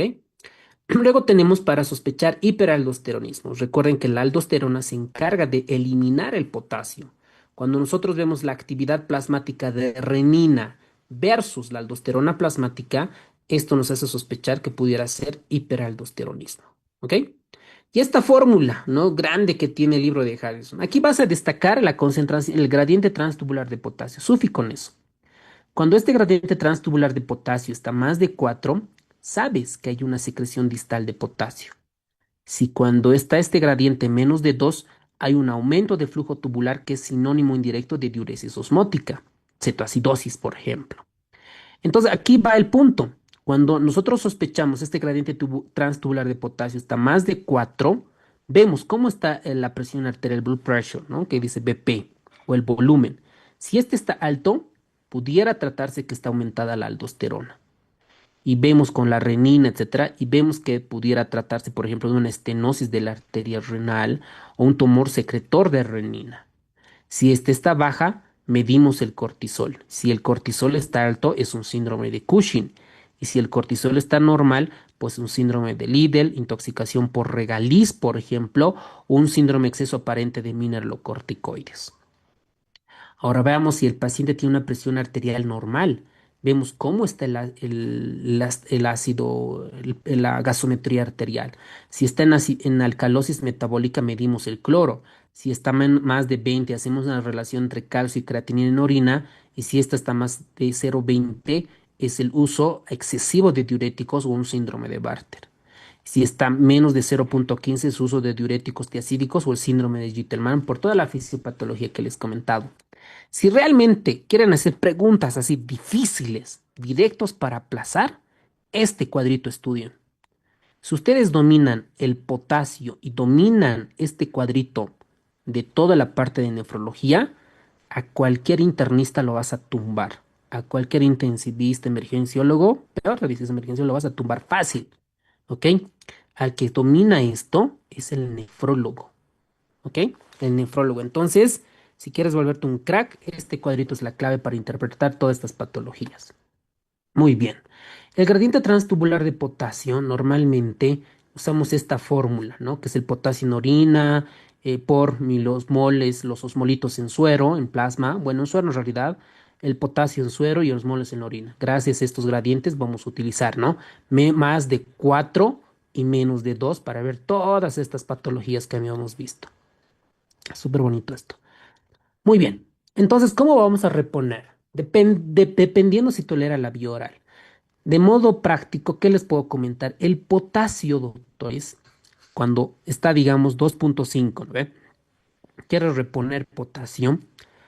Por vía periférica es bien jodido. No, no sé si a alguien le han repuesto potasio por vía periférica. Genera flebitis, arde las venas, el brazo, se queman las venas. Genera. Por eso el potasio siempre es recomendable reponer por un acceso venoso central. Si el paciente tolera la vía oral, podemos nosotros administrar entre 40 y 100 miliequivalentes día. Por ejemplo, aquí el potasio tenemos en ampollitas, ¿no ven? En unas ampollitas tenemos, o ámpulas si quieren. ¿Cuántos miliequivalentes de potasio tienen las ámpulas que ven ustedes en las clínicas y en los hospitales? ¿Cuántos miliequivalentes tiene? ¿Alguien recuerda? 20 más o menos. ¿Ok? Tiene 20, que la ampollita que ustedes ven en el hospital, en las clínicas, en las farmacias, tiene 20 miliequivalentes. Entonces, estos, por ejemplo, miren, también tenemos en frascritos, ¿no? O sea, está en frascos el cloro de potasio. Igual, ¿no? Cada cantidad de ml tiene una cantidad. Entonces, con 40 comienzas, 40 miliequivalentes, lo divides, ¿no? En varias dosis. Entonces, vas allí, vas corrigiendo los niveles de potasio. Ahorita vamos a ver cuánto le vamos a dar de potasio. Si el potasio está menos de 2,5, el peligro de que se muera el paciente es muy alto. Es una hipocalemia grave porque tiene repercusión en el corazón. Por vía periférica, cuando tú le pones el suerito, la enfermera le pone lo máximo que puedes reponer es unos 10 miliequivalentes hora de potasio. O sea, bien poquito, ¿no? Bien bajito. Lo ideal siempre es reponer por acceso venoso central y que el paciente esté monitorizado en el electrocardiograma. Incluso por catéter venoso central nosotros podemos administrar hasta 20 miliequivalentes hora. Bueno, vamos a hacer un ejemplo. Mi paciente tiene 2.3 de potasio. Quiero llegar a 4 de potasio y me pide el anestesiólogo para que entre a quirófano. Pesa 70 kilogramos por 0.4. ¿Por qué por 0.4? Porque esto es la redistribución del potasio a nivel intracelular. ¿Cuánto le sale el déficit de potasio? A ver, doctores. A ver, vamos a sujetar la calculadora. Tiene un potasio de 4 menos 2.3, sale 1.7, ¿no? Esto sale 1.7 por 70 por 0.4. Necesita 47 miliequivalentes. 47.6 necesita de potasio. ¿Ve? Todos han sacado hasta ahí. La ampollita, la ámpula, viene de 20. ¿Ok? Entonces vamos a reponer 2. ¿Ok? Entonces nuestra indicación para este caso vamos a poner solución salina al 0,9%, 200 cc más 2 ampollas de cloruro de potasio. IV para 2 horas. Para 2 horas. Si repones una sola ampolla, en 100 cc puedes hacerlo. Si repones 3 ampollas, en 300 cc puedes hacerlos para que tengas una buena distribución. Ahora, es una ampolla en 1 hora. Si son 2 ampollas, en 2 horas. Si son 3 Correcto. ampollas, en 3 horas. ¿Ok? Más o menos ahí. Pero siempre tenemos que correlacionar. Perdón, ¿alguien tiene una pregunta? Doctor Gatón, disculpe, y el requerimiento basal, porque si bien ese es un déficit, hay un requerimiento basal, por ejemplo, en Claro. cirugía se aplica, o sea, el requerimiento basal más este déficit, entonces No, tendría esto que es ser para más reponer potente. nomás. O sea, este nivel de potasio es para reponer este nivel. No estamos tomando el requerimiento basal del paciente. El requerimiento basal del paciente el requerimiento basal del paciente es 1 miliequivalente por peso. Por ejemplo, eso es en tu solución de 24 horas. ¿Ok? Este ejemplo que estamos haciendo es para reposición este nivel de potasio. Ahora, el ejemplo que tú dices para responderte. Tenemos un paciente de 70 kilogramos, va a entrar a quirófano, no sé, por apendicitis, un hilo obstructivo y tiene mayor tendencia a ser trastorno hidroelectrolítico, ¿no? Pesa 70, ¿no? Si nosotros le calculamos como reposición basal a 1 miliequivalente, le va a tocar 70 miliequivalentes como base, ¿no? Si es 70 miliequivalentes. Entonces tú vas a poner, digamos, solución, a ver, permítame, no tenemos espacio. Solución, Ringe lactato, porque ya tiene también igual una cantidad de potasio, 1000 ml, ¿no? 1000 ml. Más, ¿no? Vamos a poner, el lactato tiene ya su potasio, unas 3 ampollas. Vamos a reponer 60 miliequivalentes. ¿Por qué? Porque el paciente pesa 70 kilogramos. Yo necesito alcanzar 70 miliequivalentes de potasio. ¿Ok? 70 miliequivalentes. Entonces, con 3 ampollas voy a alcanzar ¿a cuánto? A 60, porque cada ampolla tiene 20. Entonces le pongo acá más 3 ampollas de cloruro de potasio. Y saben que el potasio, por sus receptores, necesita del magnesio. Recuerden que una hipocalemia refractaria se puede deber en hipomagnesiemia. Entonces acá voy a añadir una ampolla de sulfato de magnesio, 1 gramo, IV para 24 horas. Es lo que dice el doctor, ¿no? Esto es la base, su solución de base, ¿no? Aquí va reponiendo los líquidos, etcétera, etcétera, ¿no? La solución de base. Aparte de esto, el paciente tiene hipocalemia, vamos a imaginar. Solo voy a corregir con esta solución la reposición. Y es otra los requerimiento basal. Ahora sí, doctor, ¿se ha comprendido o hay algo más que desea que aclare? O bien comprendido, doctor, o sea, lo que me referíamos que en este caso, presidente, aparte del requerimiento basal, también hay que responder por las pérdidas, ¿verdad? Exacto. Lo de verdecito es tu reposición base, lo que necesita el paciente, y esto es lo que te está mostrando el laboratorio. Necesitas reponer en 1 hora, 2 horas o 3 horas, aparte de la solución de base. ¿Ok? Muy bien. Sí, doctor. Entonces, excelente. Bueno, entonces les decía que aparte como acá en este de color verde estamos con potasio, necesitamos igual el magnesio. Es importante el electrolito porque el magnesio es su hermana, su ayudante del potasio. Solito el potasio tampoco hace mucho, necesita del calcio y del magnesio. Por eso nosotros miden, muy pocos laboratorios o muy pocos médicos miden el nivel del magnesio. En cuidados críticos nosotros monitorizamos el magnesio porque tiene repercusión en el potasio. Por eso dice, sin magnesio no se corrige el potasio. Vuelvo a repetir, sin magnesio no se corrige el potasio. Sin magnesio no se corrige el potasio. Es un error frecuente porque tú ves los pacientes en cirugía en otros lados, no les dan magnesio. Y el paciente tiene hipocalemia, tiene arritmias, no saben que por qué se ha descompensado, qué habría hecho, que esto, que el otro, porque son pequeños detalles que influyen en el corazón. ¿Ok? Muy bien. Ahora, hay otras causas específicas que muestra el libro de Harrison, por ejemplo, ¿no? Una sobredosis de teofilina, traumas craneales, ahí necesitamos el propranolol.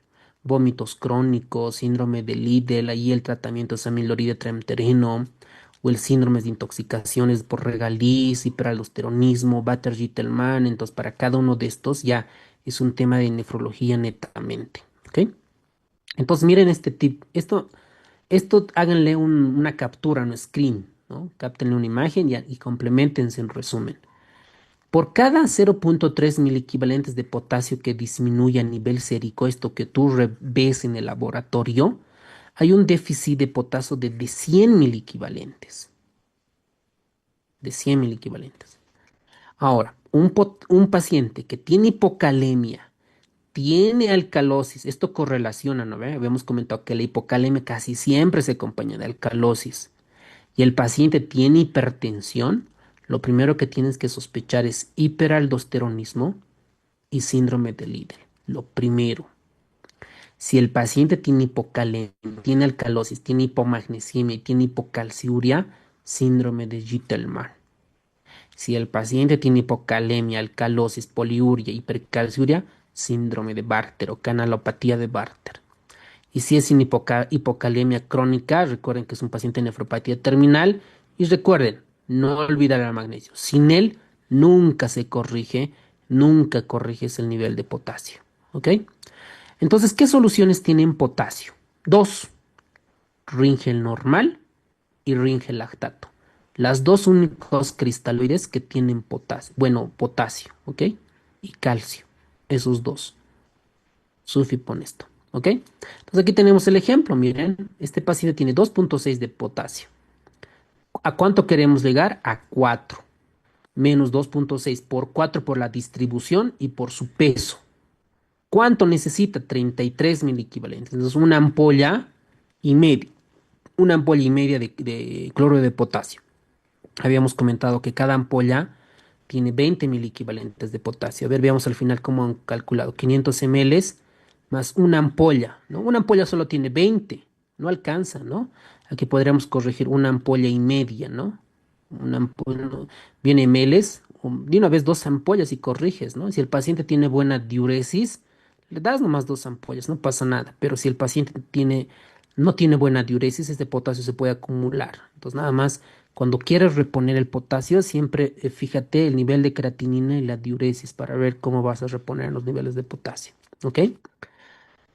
Bueno, ¿qué más? Con eso Doctor, terminamos buenas noches. Dale, dale, doctor, ¿cuál es tu pregunta? Doctor, una pregunta. Si es que en el requerimiento basal usamos sulfato de magnesio, ¿por qué para la reposición no usamos sulfato de magnesio? No se puede utilizar. Si a tu nivel laboratorial, tu magnesio está bajo en laboratorio, repones con 1 gramo de sulfato de magnesio. Sí se puede. No es que no se puede. Por ejemplo, habíamos comentado, a ver dónde está en este caso. Acá, ¿no? Aquí teníamos 2.3 de potasio. Nuestra reposición era 200 cc más 2 ampollas. Aquí podemos añadir más 1 gramo de sulfato de magnesio. ¿Cómo yo voy a saber si voy a dar o no voy a dar? Depende del laboratorio. En los laboratorios que nosotros pedimos nos da el nivel del magnesio. Si está bajo, obviamente añadimos 1 gramo de magnesio. Y si está normal, pues tampoco añadimos, ¿ok? Pero no es descabellado de manera empírica dar 1 gramo de magnesio. ¿Ok? Muy bien, doctor. Muy buena su pregunta. ¿Qué más? ¿Alguien más tiene alguna consulta? Ok, veamos acá.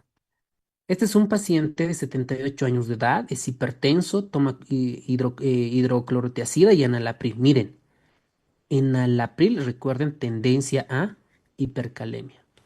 Antecedente de EPOC, debilidad muscular. Esta debilidad ya es más hipocalemia.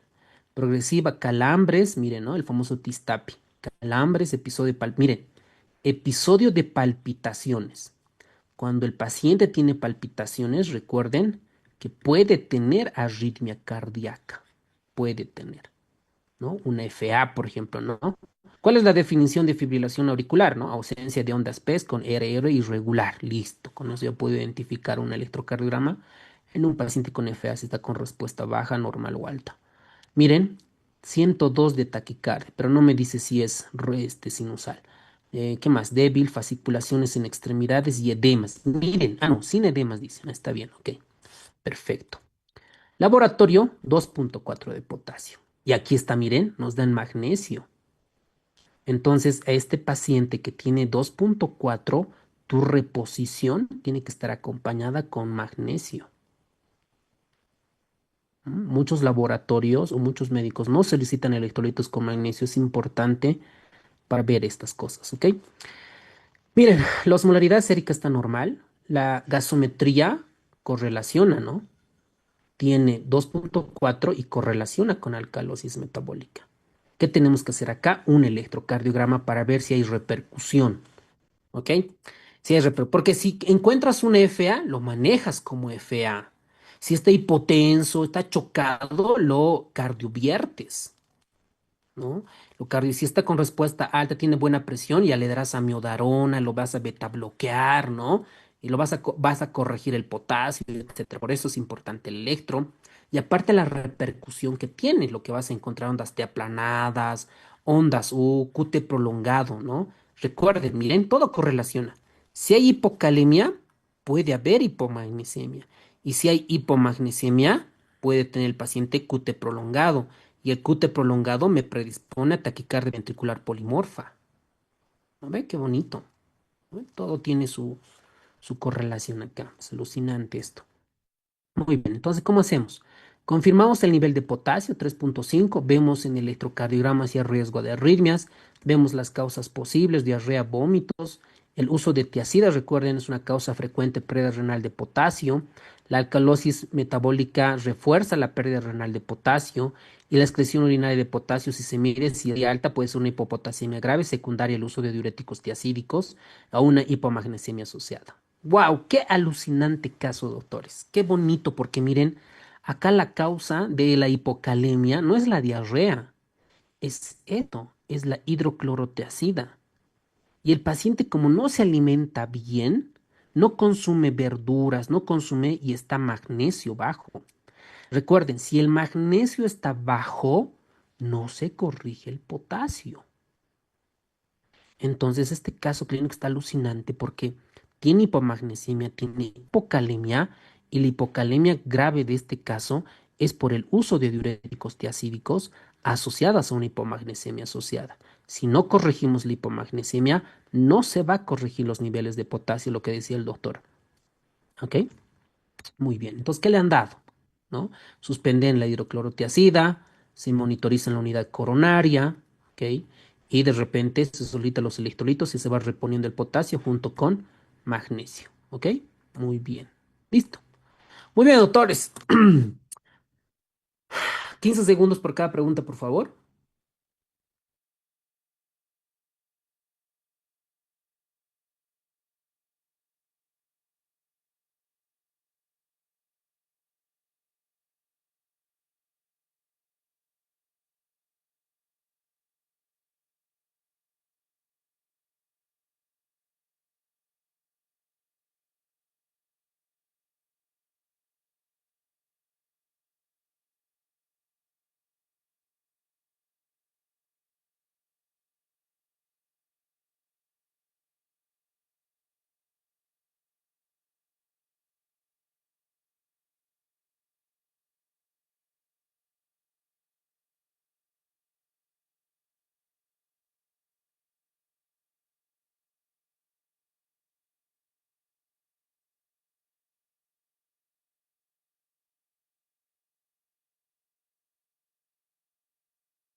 Muy bien, doctores. Vamos a terminar con el que mata más pacientes, la hipercalemia.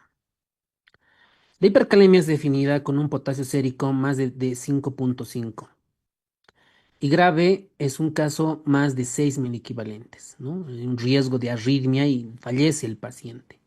La hipercalemia hasta el 10% de pacientes hospitalizados, pero en la parte de urgencias, la parte de terapia intensiva y sobre todo la parte de cardio, o sea, sobre todo en la parte de nefro, este nivel de potasio es mucho más alto, ¿no? Un 20-30%.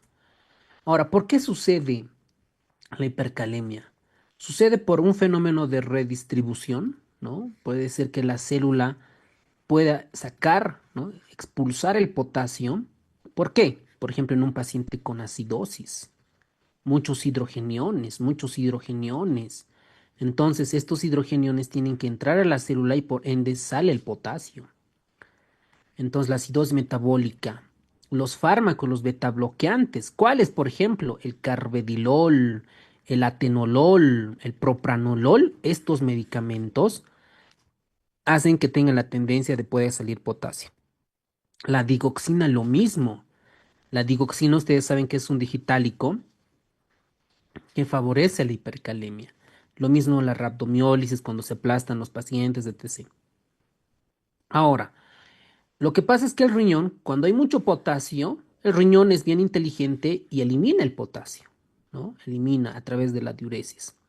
Pero si los riñones están enfermos, no puede eliminar el potasio. Entonces se acumula y generan todo esto. Entonces, todo paciente que tenga lesión renal aguda, más aún necrosis tubular aguda o enfermedad renal crónica, tiene tendencia a la hipercalemia. Pacientes con hipoaldosteronismo, ya sea por Addison, fármacos, heparina, ketoconazol, hipoaldosteronismo. Ahora, los pacientes diabéticos tienen un tipo de hipoaldosteronismo que es hiporreninémico. ¿Qué significa? Que la diabetes ataca a las células productoras de renina y no producen bien. ¿Ok? Ahora, también los pacientes que tienen uso de yecas, aras, enalapril, losartán, espironolactona, etcétera, favorecen a la hipercalemia. Favorecen. ¿Ok? Entonces aquí tenemos el libro de Harrison, nos dan todas las causas de hipercalemia, ¿no? Mecanismos. Acidosis, succinilcolina. ¿Saben qué es la succinilcolina, doctores? La succinilcolina es un relajante muscular. Usan los anestesiólogos para intubar, ¿ok? Como el atracurio, rocurone que alguna vez han escuchado, igualito es la succinilcolina. La succinilcolina produce hipercalemia, ¿ok?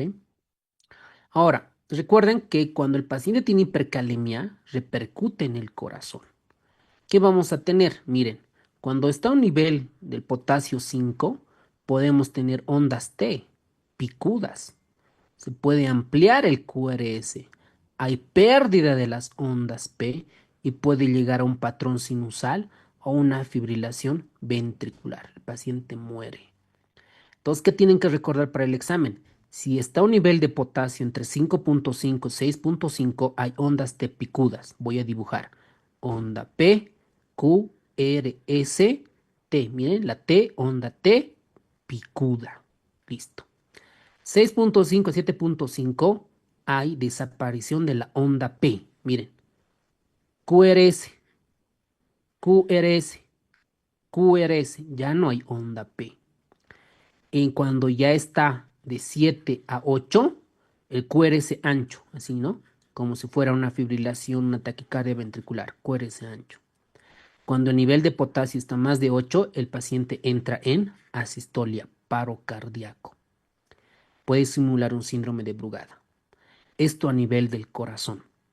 A nivel neuromuscular hay debilidad y parálisis ascendente similar a un síndrome de Guillain-Barré e insuficiencia respiratoria.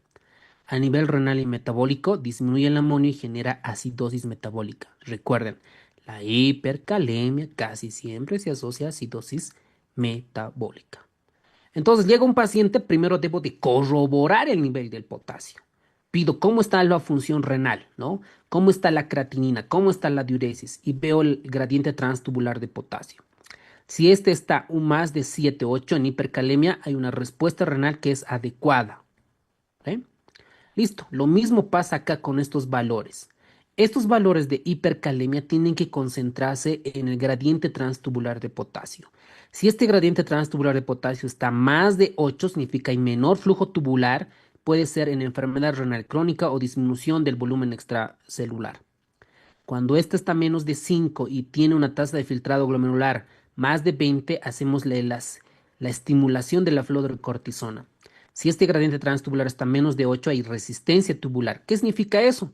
Puede ser por la amiloride, spiro, triamtereno, trimetropin, clásica preguntas de la RESI. Y si tiene un gradiente transtubular de potasio mayor o igual a 8, medimos los niveles de renina plasmática. Si esta renina plasmática está alta, se trata de una insuficiencia suprarrenal primaria o deficiencia de aldosterona aislada o uso de IECAS o ketoconazol. Si la renina plasmática está muy baja, esto es diabetes, enfermedades tubulointersticiales, incluso generadas por antiinflamatorios no esteroideos. ¿Ok? Entonces, ya para terminar esto, lo primero, si el potasio está alto, tenemos que eliminar el potasio, sacar el potasio. ¿Cómo lo vamos a eliminar? A través de la diuresis. ¿Ok? Entonces nosotros vamos a usar diuréticos. Vamos a usar diuréticos. Estos diuréticos, la furosemida, la toracemida, vamos a unir.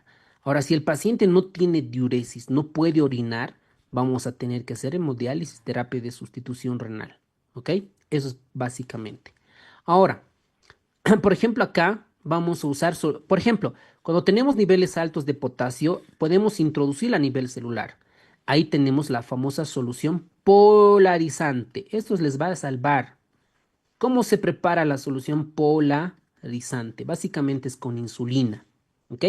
Primero nosotros lo que administramos gluconato de calcio. ¿Para qué administramos gluconato de calcio? Para estabilizar la membrana celular y no se despolarice. No haga fibrilación ventricular y asistolia. Para eso damos gluconato de calcio. 1 gramo, una ampollita le pones stat. Tienes un paciente con un potasio de 6.5, primero gluconato de calcio. Y a tu enfermera le dices que por favor que te liste una solución polarizante. La solución dextrosa al 10%, 500 ml. A ver, ¿cuántos va a tener esto? 10 gramos, 50 gramos de glucosa va a tener. Más insulina cristalina o insulina intravenosa, 10 unidades. Para 4 o 6 horas le administras. Entonces, esta insulina lo que va a hacer es introducir el potasio a nivel intracelular. ¿Ok? Y luego podemos utilizar furosemida si el paciente, salbutamol, ¿no? 2 disparos, ¿no? Esto es cada 6 horas, ¿ok? O nebulizado también. Y bicarbonato si el paciente tiene acidosis metabólica severa. Bueno, entonces ese es el manejo. Calcio, insulina, furosemida, salbutamol y terapia de sustitución renal, ¿ok? Miren este caso, 65 años, paciente con diabetes tipo 2 y en enfermedad renal crónica estadio 5 en hemodiálisis. ¿Ves? Causa más frecuente de hipercalemias en pacientes con enfermedad renal. Bueno, acude por debilidad muscular progresiva, acude por palpitaciones. Entonces el paciente tiene arritmias. Antecedente reciente, ingesta elevada de soluto de sal, cloruro de potasio. Está con enalapril. ¿Por qué? Pero está con enalapril si está en etapa 5. Algo no cuadra. Está con espironolactona. Y miren el potasio, 7.2. Hipercalemia severa. Va a morir el paciente si no hacemos algo ahora mismo. Le realizamos el electrocardiograma. Tiene onda P y tiene ondas T picudas. PR prolongado y un QRS de 140 milisegundos. Perfecto. Confirmamos la hipercalemia. Descartamos pseudohipercalemia. Y nosotros lo primero que hacemos es tomar un electrocardiograma. Primero, estabilizar la membrana cardíaca. Dentro del corazón estabilizamos a las células. ¿Con qué? Con gluconato de calcio, una ampolla. Pasamos en 3 minutos. Luego preparamos la solución polarizante. Insulina regular o insulina cristalina, que también llamamos, 10 unidades internacionales más solución dextrosa. Aquí 50 gramos, muy poquito es 25, lo vamos a hacer hipoglucemia al paciente. Mejor aquí es 50 gramos, doctores, ¿no? Prefiero que el azúcar esté alto a que esté bajo, porque si hacemos hipoglucemia más, se va a morir el paciente. Y salbutamol nebulizado de 10 a 20 microgramos y bicarbonato de sodio si el paciente está en acidosis metabólica, ¿no? Sobre todo cuando está un bicarbonato menos de 18, damos bicarbonato de sodio. ¿Qué falta acá? Esto es para desplazar la célula, ¿no? Dentro de esto. Porque pasa el tiempo, la insulina cristalina, ¿cuánto dura? A ver, unas 3, 4 horas más o menos dura la insulina intravenosa. Entonces, se deja la insulina, deja de funcionar y otra vez sale el potasio. No es que ya es tratado, ¿no? Ya es curado, no.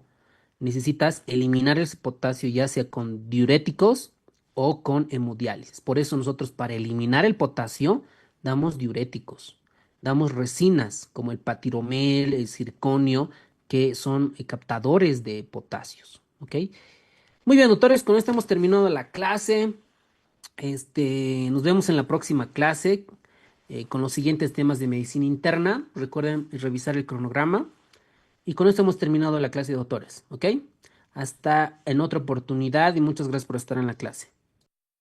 Doctor, buenas noches. No se Gracias, olvide doctor. de los Gracias, quiz, doctor. por favor, y gracias por la clase, muy interesante. No he escuchado bien. ¿Qué era la clase? ¿Hay que descargarla o algo así? ¿O era banco de Ok. preguntas? ¿Cómo era? Los quizzes, doctor, Ya, perdón. ya, ya. Ya, perdón, perdón. Sí, sí, sí. Ahorita mismo. ¿Dónde está mi computadora? Ahorita vamos a enviar. Gracias, doctor, por la clase, muy interesante, gracias. No, gracias a ustedes, doctores. Gracias a ustedes, ustedes.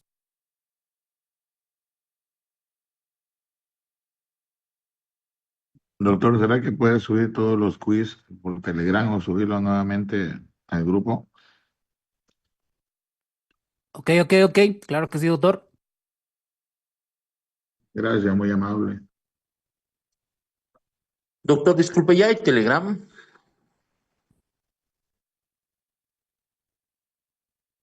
Sí, sí, sí. Ahorita les voy a enviar el link. Ok, Porfa, gracias, doctor. doctor. El link del Telegram, por favor. Por este medio, doctor, no sé si puede pasar, por favor. Sí, sí, sí. Ya les voy a pasar.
Ya, doctores, les acabo de enviar lo de Telegram.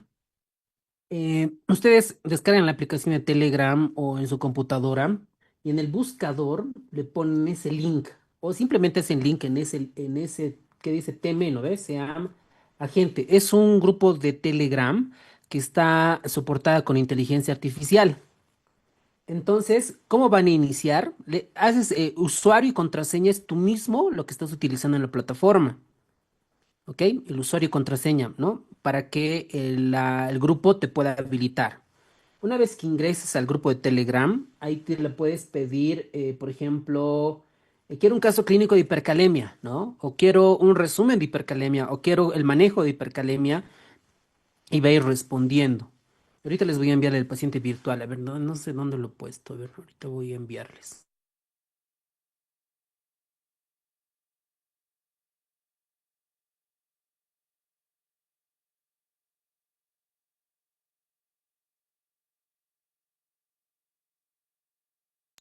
Doctor, ¿será que no nos puedes subir un videito cortito, así como un TikTok al grupo para poder ingresar más al Telegram, por favor?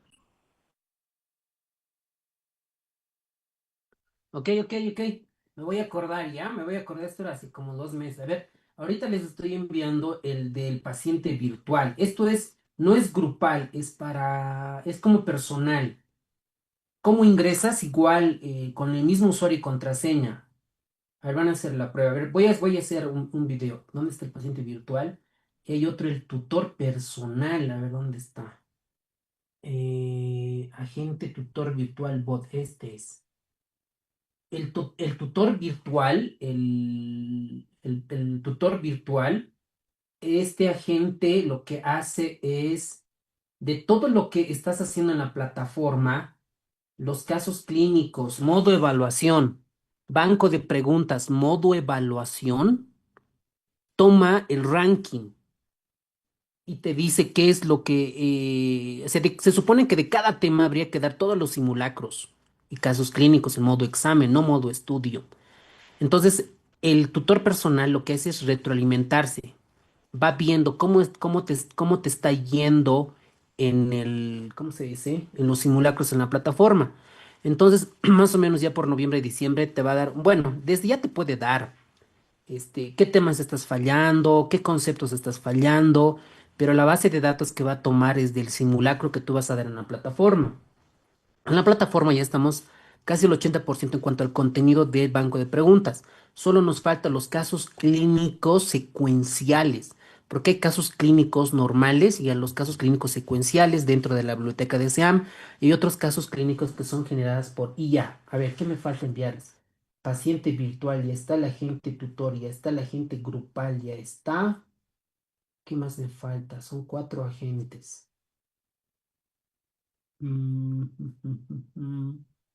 Ahora, ¿dónde está el SAM-GPT? Esta mañana he hablado con mi programador y le he dicho que por favor me dice que ya estaba y le digo que prueben. Mi equipo colaboró, me dice que se colgaba el SAM-GPT. A ver, ¿dónde está? Ay, güey, ¿dónde estás? ¿Ves? A las 11 de la mañana me dice que ya está la inteligencia artificial y bueno, y mi equipo colaborador me dice que no tarda en cargar y le reenvío el mensaje y me dice, a ver, lo reviso y no me vuelve a contestar. Pero bueno, lo voy a volver a llamar ahorita terminando la clase. Bueno, eso, Doctor, doctores, disculpe, entonces voy a hacer un una video. pregunta. Dale, doctor. ¿El SEAM GPT y el Copilot es lo mismo o es diferente? Es diferente. El Copilot es dentro de la plataforma. El Copilot es como tutor dentro de tu plataforma. Digamos que estás estudiando ahorita hipercalemia, ¿no ve? Haces preguntas, estás haciendo casos clínicos, estás evaluándote, preguntas, y el Copilot le preguntas, ¿qué es hipercalemia? Casos de hipercalemia, ¿cómo se maneja una solución polarizante? ¿Qué ejemplos hay? Entonces, es una IA exclusiva de la plataforma, el Copilot, y va aprendiendo. A medida que tú le vas preguntando, va aprendiendo el Copilot. Es como tu profesor de